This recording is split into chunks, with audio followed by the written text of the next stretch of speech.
par ici. Ça fait longtemps. Ça fait très longtemps. Comment dire? Comment je reviens là? Non, en vrai, j'étais en vacances et tout, donc j'avais un peu tout mis sur pause.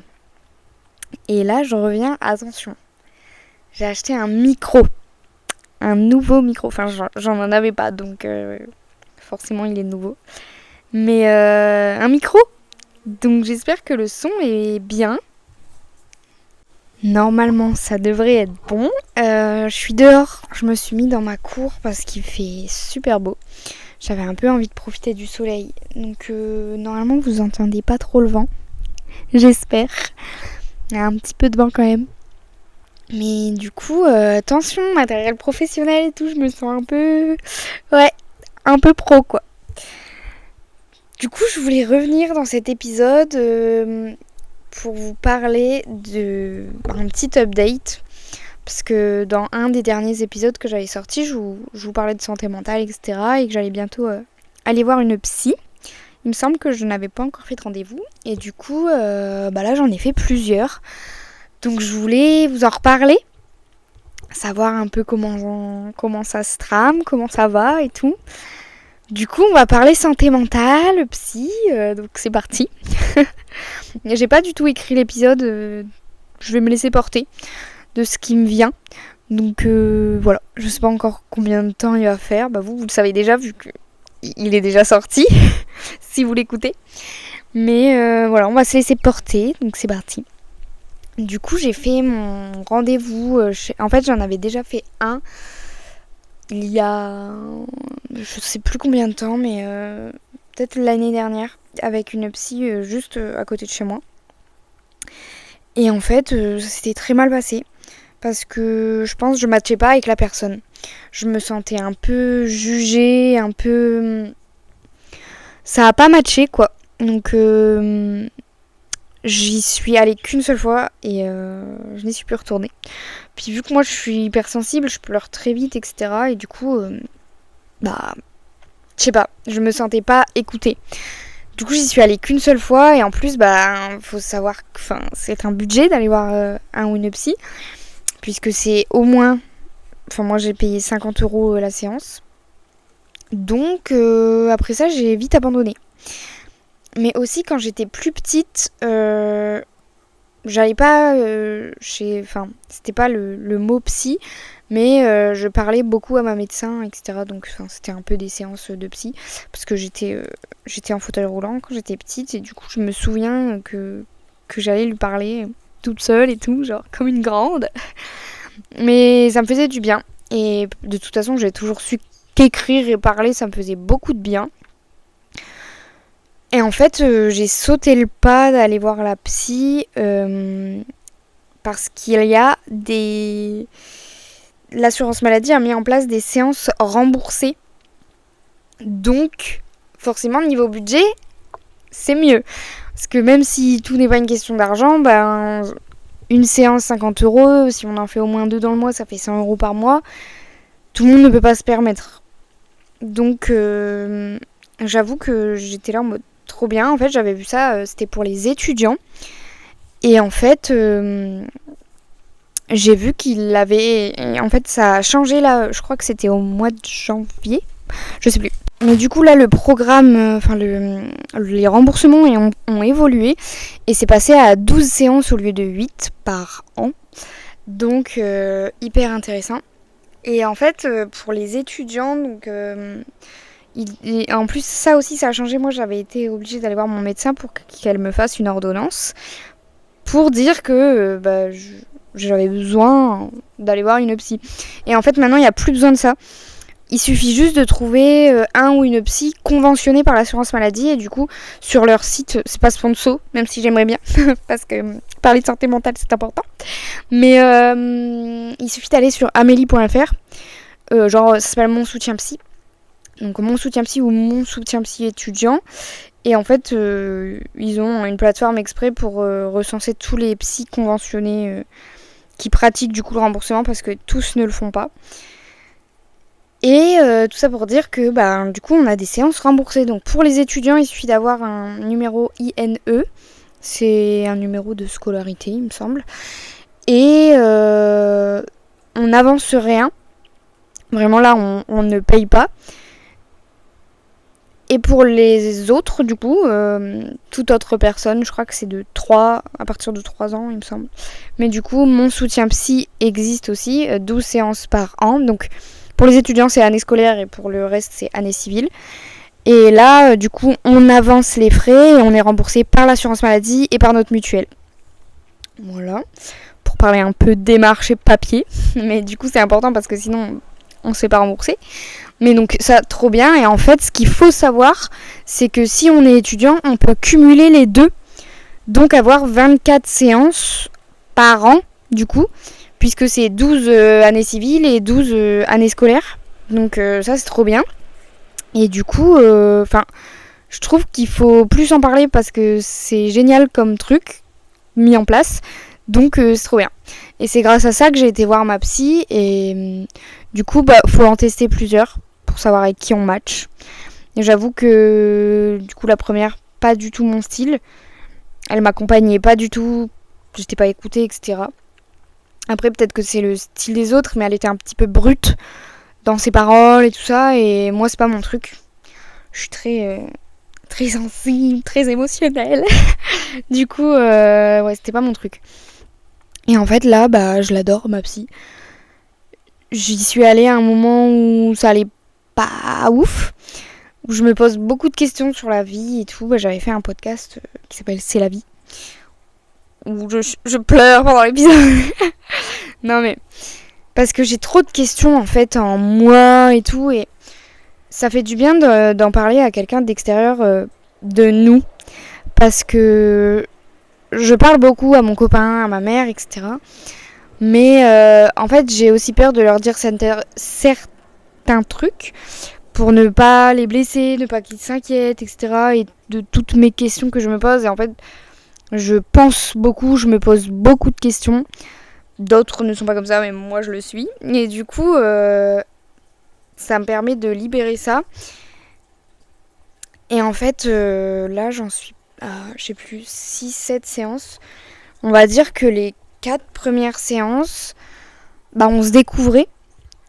Elle savait pas qui j'étais, je savais pas qui elle était. Donc, elle me laissait plus parler. Elle me posait un peu des questions, pourquoi je suis venue, etc. Mais faut savoir qu'elle va pas, enfin moi en tout cas, elle est pas là pour me donner des réponses à mes questions, mais plus pour m'aider à les trouver moi-même. Et peut-être être moins angoissée par toutes ces questions que je me pose et tout. Et du coup, franchement, ça me fait trop du bien. Là, j'ai pris mes rendez-vous jusqu'en décembre. Et du coup, je match avec le soutien étudiant et le soutien basique. Donc c'est trop bien parce que ça fait vraiment 24 séances, donc on a le temps de se découvrir. Et du coup, les 4 premières séances, ouais, c'était plus moi qui parlais et elle m'écoutait, elle notait certaines choses, etc. Mais du coup, ça aide à voir aussi vers quoi il faut qu'elle m'accompagne, en fait. Parce que c'est ça, les premières séances, quel est le suivi que j'ai besoin. Moi, j'ai un peu aussi découvert plein de choses sur moi, parce que ça nous fait nous poser des questions et peut-être voir aussi une personne qui est pas du tout dans notre univers, notre vie, et peut-être que sa vie est totalement différente et que du coup elle a un peu une autre vision. Puis forcément elle a les études et etc. Et elle m'aide aussi à savoir par exemple comment gérer mon angoisse. On a beaucoup parlé parce que je suis quelqu'un de très angoissé qui fait beaucoup de crises d'angoisse, etc. Et d'essayer de, quand j'ai une crise d'angoisse, revenir à quelque chose de plus, je sais plus comment on appelle ça, enfin, vu que je suis en crise d'angoisse, je suis irrationnelle et voilà, de revenir à quelque chose d'un peu physique, donc de la respiration, et d'essayer de calmer ça. Et en fait, c'est un échange, parce que je lui donne en même temps un peu mes craintes, et elle est là aussi pour me donner des clés pour que moi j'aille explorer aussi. Enfin voilà. Du coup, je trouve que ça m'aide parce que On se voit là à peu près toutes les 2 semaines, donc un rendez-vous toutes les 2 semaines. Ça fait genre 2 rendez-vous par mois, à peu près. Et en fait, des fois je me dis, ben là j'avance, la prochaine fois je suis fière et contente de lui dire que j'aurais pu faire ça, etc. Parce qu'on travaille, en fait, du coup, après les 4 séances, elle m'avait pas donné de choses à faire, entre guillemets. Et là, elle m'a donné du travail, on va dire, où moi j'adore écrire, donc elle m'a donné des exercices d'écriture pour écrire sur moi, pour écrire sur mes craintes, sur tout ça. Et pour essayer de débloquer aussi tout ça. Et justement, en fait, il y a un travail à faire de soi-même en dehors des séances. Et ça, c'est trop bien, je trouve, parce que ça me permet d'avoir aussi un peu un accompagnement hors les séances. Vous voyez ce que je veux dire? Du coup, j'aime bien ça. Et ça m'a vraiment permis de débloquer plein de trucs sur qui je suis, qui je veux être et tout. Et c'est parce que du coup, je débloquais aussi des choses en parlant avec elle. Enfin, j'adore parce que ça m'aide aussi à pas forcément répondre à mes questions existentielles, mais peut-être à essayer de mieux me comprendre en fait. Et je me suis rendu compte que j'avais pas forcément énormément confiance en moi niveau émotion. Que je me rabaissais beaucoup finalement. Parce que j'ai fait ce travail de confiance en moi et j'ai confiance en moi et je suis fière de le dire parce que ça a été quand même un long travail.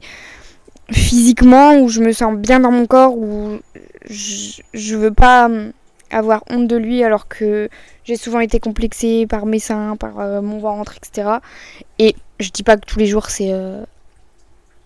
je me trouve trop belle, même si je suis trop belle. Il faut se le dire, si on se le dit pas à nous-mêmes, qui va le dire? Mais ouais, peut-être que des jours je vais complexer sur mon ventre, mais de pas essayer de rabaisser mon corps. Et en fait, je me rendais même pas compte que je faisais ça pour mes émotions. Que mon hypersensibilité, en fait, j'ai énormément de mal à l'accepter et à vivre avec. Et je me rabaisse encore énormément sur... je me dis que je suis nulle parce que je pleure, que je me sens un peu comme une enfant qui sait pas gérer ses émotions. Je me dis qu'être adulte, c'est un peu savoir gérer ses émotions, que je me compare énormément.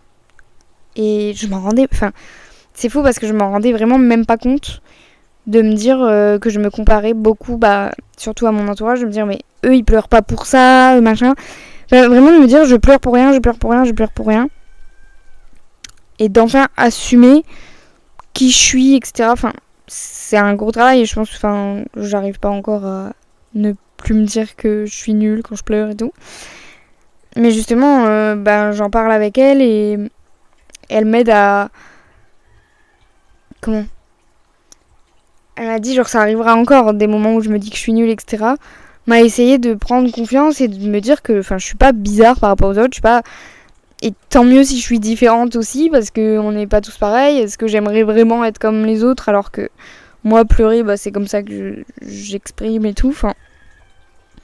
Et en fait, le travail, il est encore à faire, mais je sens que, même si j'ai toujours été beaucoup...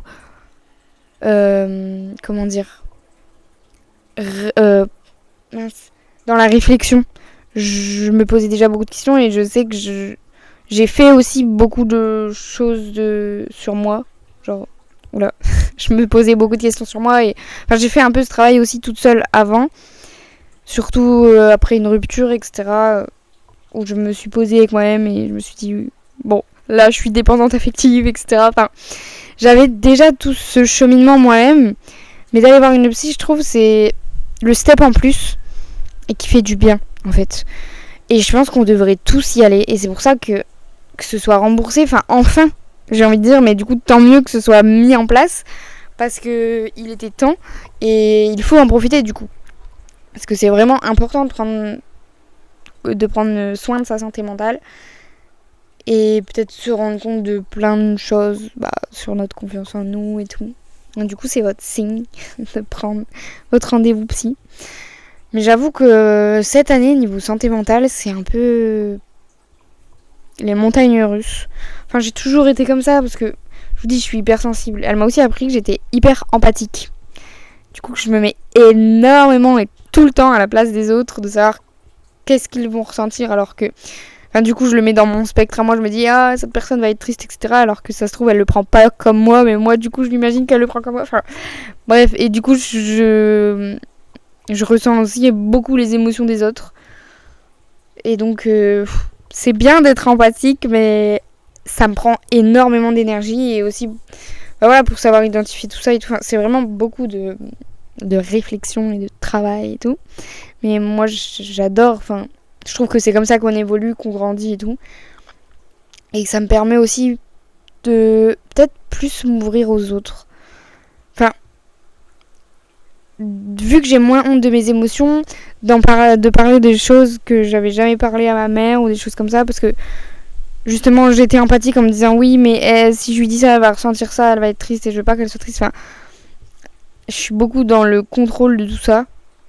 Et il faut que je travaille aussi sur mon lâcher prise, mais ça, je sais pas trop comment faire pour l'instant. Mais vous voyez, c'est plein de cheminements, je trouve, et que c'est trop bien d'avancer.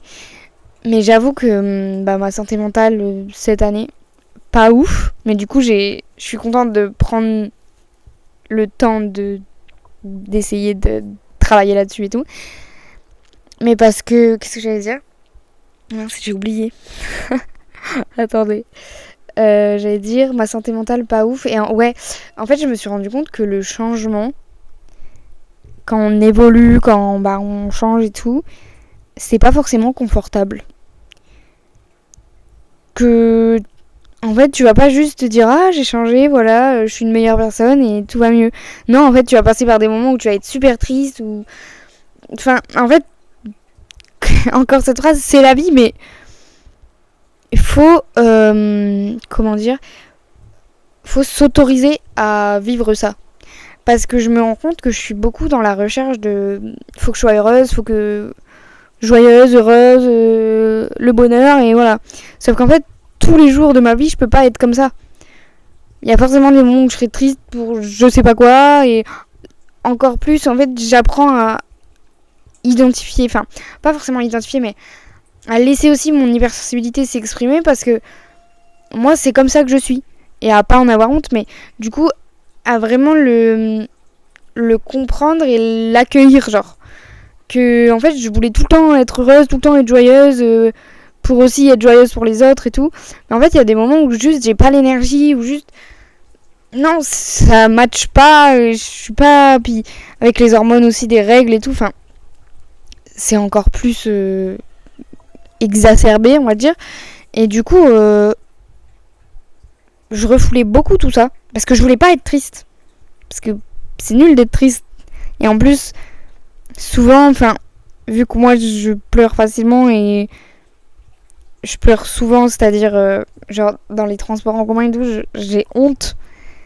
Mais en même temps, du coup, je retenais énormément mon émotion et ça me faisait une boule d'angoisse. Enfin, c'est-à-dire que les autres sont pas à l'aise quand on pleure parce que montrer qu'on est triste, c'est pas ok, genre. Les gens ils sont pas à l'aise avec ça et ce que je peux comprendre, mais du coup moi je me mettais énormément à la place des autres en mode ils vont penser ceci, cela, que je pleure, mais en fait j'ai juste besoin de pleurer et de relâcher le truc et peu importe l'endroit, j'ai envie de dire, parce que je suis comme ça et que ça peut pas forcément plaire à tout le monde, mais c'est pas grave. Enfin, c'est vraiment un gros truc et ouais, quand on évolue, en fait ça va, comment dire, ça va pas être juste voilà, ça y est j'ai évolué, c'est trop bien. Non, quand on évolue, voilà, on va être triste, on va réaliser des choses, on va devoir travailler sur soi parce qu'on se rend compte que peut-être que nos réactions sont pas si ouf, peut-être qu'on parle trop avec notre ego, peut-être que de se rendre compte de tout ça et ça fait du bien aussi. Mais du coup, je pense que j'ai encore beaucoup à travailler et je me rends compte qu'en fait, je me mettais beaucoup de pression et que, enfin, j'ai que 21 ans. Et surtout niveau taf, niveau tout ça, je me dis, enfin, j'avais des moments où je me disais mais je vais jamais réaliser mes rêves et tout parce que j'ai plein de rêves. Mais en fait, calme. Pourquoi je me dis que je vais jamais les réaliser alors que j'ai même pas commencé à y penser sérieusement de comment les réaliser. Et j'ai écouté un podcast d'Amal Tahir, donc de son podcast, je crois qu'il a changé de nom depuis, je ne sais plus. Attendez. Je ne m'en souviens plus. Je crois que c'est Appelle-moi Daddy. Mais entre deux, il a peut-être changé de nom. On regarde ensemble. Mince. Podcast. Ah, Garth Thérapie, oui. Je suis trop bête. Je me souvenais du nom d'avant, mais Garth Thérapie. Et ouais, pourquoi je parlais de ça ? Parce qu'elle disait qu'en fait, un peu réaliser ses rêves, devenir la personne qu'on veut être, avoir un peu la vie qu'on veut et tout. En fait, ça va pas se faire du jour au lendemain et des fois, il va falloir passer par des étapes, entre guillemets, qu'on n'aime pas pour pouvoir y arriver. Parce que qui a dit que ça allait être facile ? Vous voyez ? Elle parlait justement de... Oh non, je sais plus comment elle s'appelle. La meuf à la tête de Vogue. Léna, en plus, elle a fait une interview avec elle. Paris Hilton ? Non. Oulala. On va me taper sur les doigts. Je sais plus. Si, c'est elle. Attendez. On regarde ensemble. Je sais pas si parce que j'enregistre avec mon téléphone, mais c'est pas du tout Paris Hilton. Vogue. Bon, écoutez, je ne sais pas. Bref, la meuf, et du coup, la meuf là, et du coup, elle disait elle est pas arrivée à la tête de Vogue en un instant et tout. Enfin, je trouve que cet épisode, il était trop bien. Je crois, ça parle aussi de la loi de l'attraction et de mince, comment ça s'appelle ? Ah, j'ai plus le mot, mais je perds tous mes trucs. Manifester, voilà. De manifester les choses qu'on veut et tout. Et en fait, je sais pas, cet épisode, il est arrivé au bon moment, je trouve. Parce que je l'ai écouté et... c'est un ancien épisode en plus. Mais justement, j'avais besoin d'entendre tout ça et de me dire que je peux construire la vie que je veux. Pourquoi je me dis je vais pas réaliser mes rêves alors que j'ai même pas essayé, que j'ai même pas vraiment posé et tout. Et j'ai tout posé sur une feuille. Ça, c'est vraiment mon moyen de poser mes trucs. J'ai besoin d'écrire. J'étais posée sur une feuille et je me suis dit c'est quoi mes rêves, comment je peux les réaliser, qu'est-ce qu'il faut que je fasse. Et en fait, ça a débloqué le truc et je me suis dit putain, c'est ça que je veux faire. Pour l'instant, je vous dis rien. Non, mais parce que je suis encore dans le process de... Je crois que j'ai défini mon projet que je veux faire. Mais rien n'est fait. S'il y a juste une note avec écrit le nom et les idées, mais c'est tout. Du coup, je suis encore un peu timide. Je sais même pas si le nom, il est bien. Mais en tout cas, j'en ai parlé à ma mère et à mon copain et à ma psy. Et ils m'ont dit que c'était trop bien. Enfin, genre, go, quoi. Et je pense que c'est vraiment mon rêve. Et je sais pas, je me dis, genre là, je suis en train de... En fait, là, j'ai défini ce que je veux et ouais, c'est un rêve. Et comment dire ? Peut-être que d'ici... Enfin, je sais qu'il se fera pas demain. Mais peut-être que d'ici 2-3 ans... Aujourd'hui, en fait, je suis en train de construire le projet que je veux voir, entre guillemets, demain, mais dans quelques années. Et je sais pas, ça me stresse, mais en même temps, j'aime bien, parce que du coup, je vois que j'ai un but et un truc qui me plaît. Et je crois que je sais enfin qu'est-ce que je veux, parce que c'est hyper compliqué, ça, de savoir ce qu'on veut, de machin, enfin... Bref, vous voyez ce que je veux dire ? De travailler, qu'est-ce que tu veux faire et tout. Enfin, on pose toujours ces questions-là, genre au lycée. Je suis en mode, j'en sais rien. Et en fait, là, je crois que c'est vraiment un truc qui match avec moi. Et que je veux faire, en fait. Donc, c'est trop bien. Mais du coup, ça m'aide à réaliser tout ça. Et en même temps, ouais, j'ai quand même des peurs et tout. Enfin, donc, j'ai pas fini tout ce travail. Enfin, est-ce qu'on finit vraiment un jour? Je ne sais pas. Mais ça m'aide à y voir plus clair et à tout poser. Enfin, voilà, c'est trop bien. Du coup, j'en parle beaucoup avec ma mère. J'aime trop. Bref, voilà, c'était un peu mon update psy, santé mentale et tout et tout. Et même s'il y a des jours où ça va moins bien que d'autres et où... Enfin, c'est normal. J'essaye de passer le moment et de toute façon, je sais qu'il y a des moments où ça ira quand même pas et tout. Enfin, voilà. En ce moment, c'est moyen. Ma santé mentale, elle a eu un moment de très très mal, il n'y a pas si longtemps. Mais, bah, pareil, en fait, d'en parler, je suis allée voir la psy, on en a parlé et tout. De voir un peu qu'est-ce qui était hors de mon contrôle, enfin, vous voyez un peu de tout ça, quoi. D'appréhender la vie de façon moins, je sais pas, moins angoissante. J'essaye, en tout cas. Écoutez, je pense que je vais arrêter l'épisode maintenant. Ça m'a fait trop plaisir. Si vous écoutez l'épisode, j'aimerais beaucoup avoir votre retour sur Insta. On peut se suivre sur TikTok aussi. Je suis active, mais sur TikTok. J'adore. D'ailleurs, là, je vais m'atteler à un montage oh là, je vais y arriver, d'une petite vidéo. Enfin, c'est trop cool. Je vous dis ça, après je vous laisse. J'ai refait mon organisation sur Notion avec toutes mes idées. En fait, j'ai vraiment bien défini aussi tout ça. Parce que c'est des trucs que j'adore, le podcast, faire des TikTok, Instagram et tout. Et où je prenais pas le temps. Et du coup, j'ai tout bien défini de mes idées, ce qui est à filmer.